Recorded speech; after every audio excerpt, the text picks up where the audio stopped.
કે કોન્સ્ટેબલ બનવા માટે રોજ 14 કલાકથી વધારે મહેનત કેવી રીતે કરી શકાય? એવું શું આયોજન કરીએ જેથી રોજના 14 કલાક સેટ થઈ જાય? તો જે આયોજન ગાંધીનગર એન્જલ એકેડમી રાયસણ ખાતે આપણી હોસ્ટેલના બાળકો સાથે આપણે રહીને કરીએ છીએ એવું આયોજન તમે ઘરે બેઠા કરી શકો અથવા તો અમારા આયોજનનો ઉપયોગ કરવા તમે રૂબરૂ પણ આવી શકો. એમાં શું કરીએ, આપણે સવારે 7 વાગે જાગી જવાનું, 7 થી 8 નહીં ધોઈ તૈયાર થઈ નાસ્તો કરીને વાંચવા બેસી જવાનું, 8 થી 12 4 કલાક ખેંચી મારવાનું, 12 થી 1 જમી અને જો ઊંઘ આવે તો બપોરે 1 થી 3 સુઈ જવાનું, ફરી પાછું 3 વાગે જાગી અને 3 થી 7 4 કલાક ખેંચી નાખવાનું, વાંચી નાખવાનું. બપોરે માની લો કે ઊંઘ ન આવે તો 12 થી 1 જમી થોડું રેસ્ટ કરીને પાછું 1 થી 3 2 કલાક ખેંચી લેવું.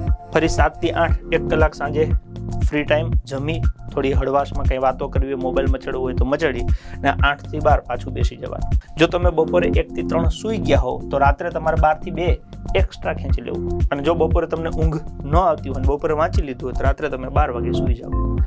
તો સવારે 8 થી 12 એમ કરીને 4 કલાક, બપોરે 3 થી 7 4 કલાક, સાંજે 8 થી 12 4 કલાક, એટલે 4 તરી 12 એટલું તો થઈ ગયું. જો 2 કલાક બપોરે ખેંચો તો 14 કલાક થઈ ગયા અને 2 રાત્રે ખેંચો તો વાંધો નહીં અને બંને ટાઈમ ખેંચી લો તો ખૂબ સરસ. તો આવી રીતે તમે રોજના 14 કલાક મિનિમમ સેટ કરી શકો. આ તમે ઘરે રહીને કરી શકો, ગાંધીનગર આવીને કરી શકો.